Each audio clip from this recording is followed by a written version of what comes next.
Today, congressional Republicans are beginning the process of going one by one to overturn common sense rules that have long been imposed by the oil and gas and coal and other industries in the United States of America. The majority is trying to undo these rules by deploying a rarely used procedural tool known as the Congressional Review Act. In fact, the majority is talking about using the Congressional Review Act, or CRA, so often that it could actually get hard to keep track of which industry is benefiting from week to week to week from the Republican use of the CRA. So I brought down a helpful tool so that the viewers at home can keep track of which industries are benefiting each week from Republicans using the CRA to roll back protections for public health, for clean air, for clean water, for clean soil, for the health of the families in our country. So let's consult our wheel to see who's the big winner of the GOP giveaway this week. Up first are the mining and the coal industries.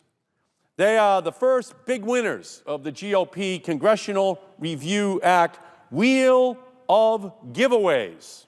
That's right. First up for repeal by the Republican Congress are public health protections against the toxic practice of mountaintop removal coal mining. These protections were put in place by the Obama administration because a Bush-era rule was thrown out by the courts. These common sense rules to monitor and ultimately restore streams impacted by coal mining are despised by the coal industry. Those that created the problem despise any rules that would require remedying the problem as it affected public health. No surprise. Mountaintop removal mining is one of the most environmentally destructive practices on Earth. Mountains are turned into barren plateaus. Streams in the bottoms of nearby valleys are filled with debris and buried. Heavy metals destroy water quality for nearby residents and ruin ecosystems. The rule that the Republicans are attempting to repeal today protects the public health and drinking water of millions of American citizens in Appalachia and elsewhere across our country. The rule requires that lead, arsenic, selenium, and other toxic pollutants are monitored. It requires that streams that are damaged or destroyed must be restored. Now, the majority likes to say that there is a war on coal. But the only war that coal is losing is in the free market to natural gas, to wind, to solar. These are the sources of electricity that the utilities of our country, that the citizens of our country have been moving to over the last 10 to 15 years. It's a war going on in the marketplace. Adam Smith is spinning in his grave as he listens to the Republicans trying to protect an industry from market forces.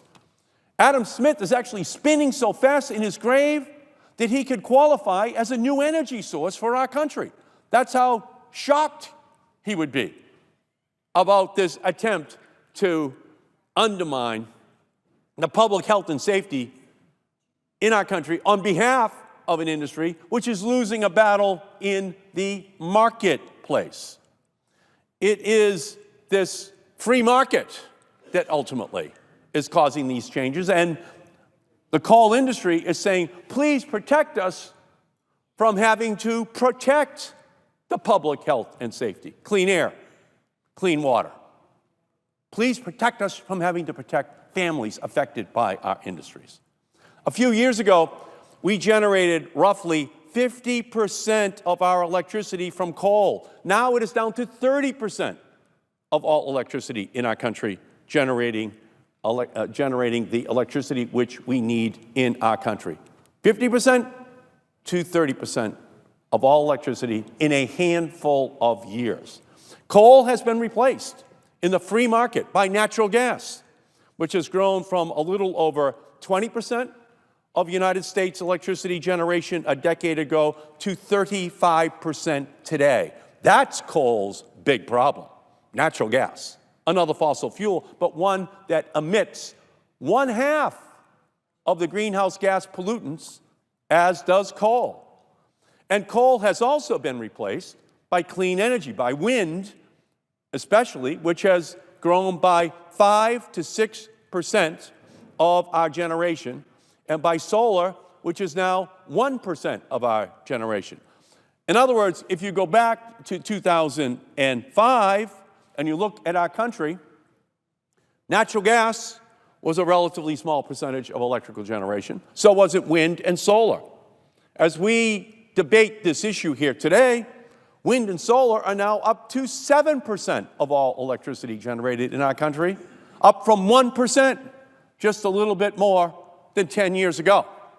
And it's growing so fast as a preference for American industry, American utilities, American homes, that it poses a marketplace threat. So what we need to do is to now finally have the big debate out here as to what is the implications for public health and safety, and what do we have to do in order to maintain the high standards which we have created for the protection of families over the last generation. Last year, electricity generation from natural gas surpassed that from coal for the first time since 1949, when data collection began. And why? To quote the Department of Energy, the recent decline in the generation share of coal and the rise in the share of natural gas was a market-driven response to lower natural gas prices that have made natural gas generation more economically attractive.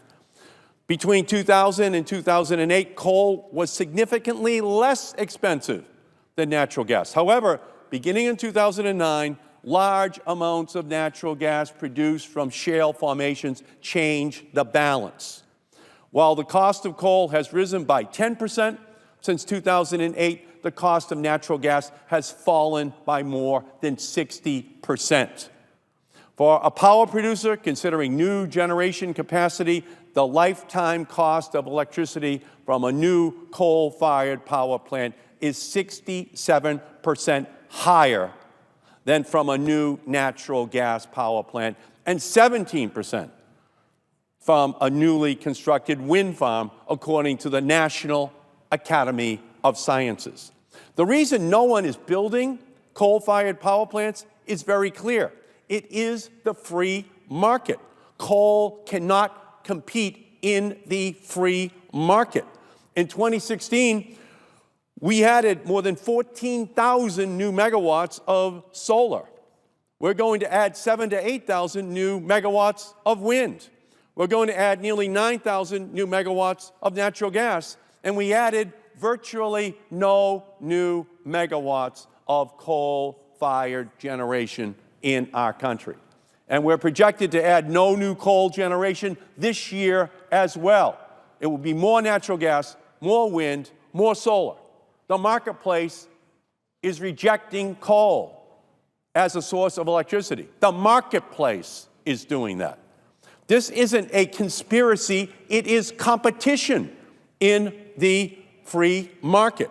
Unless my colleagues think that this is just happening in the United States, it is not. More than half of all electrical generating capacity added in the world last year was renewable. Let me say that again.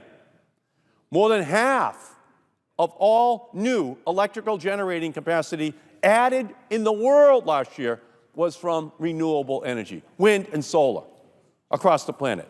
China recently announced that it intends to invest $360 billion on renewable energy by 2020. They intend to create 13 million Chinese jobs in renewable energy in that time. This isn't a conspiracy. It is competition. And the competition for those clean energy jobs is global. When we started carrying iPhones, it wasn't a war on black rotary dial phones. It was a technological revolution. When we started using Macs and PCs, it wasn't a war on typewriters. It was a technological revolution. The horseless carriage wasn't a war on horses. It was a technological revolution that moved us to automobiles. And the move away from coal and oil towards clean energy and natural gas isn't a war, it is a revolution, an American-made free market revolution. We now have more than 400,000 Americans employed in the wind and solar industry. By 2020, there are projected to be 600,000 Americans working in these clean energy industries. It is not a war, it is a revolution. Now, next, there is going to be another industry to win in the CRA, Congressional Review Act giveaway game.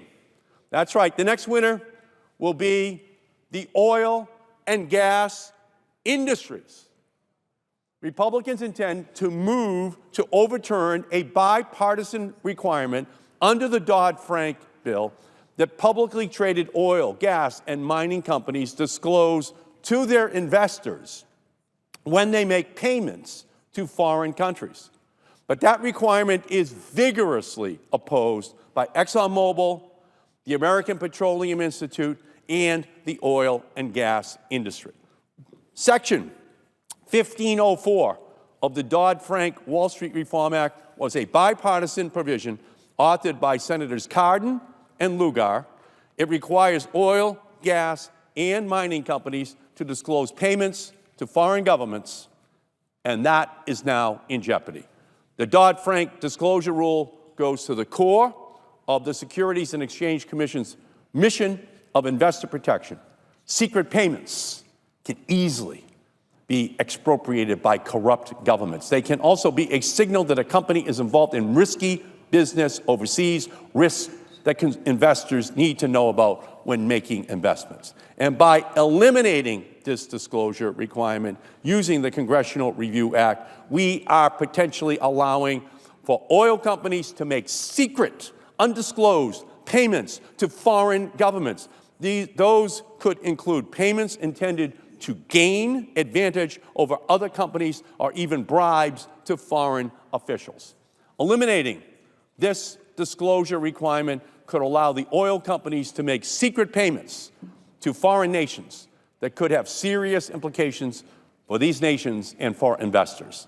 I urge my fellow senators to reject these resolutions and keep in place the common sense protections for public health, clean water, and financial disclosure.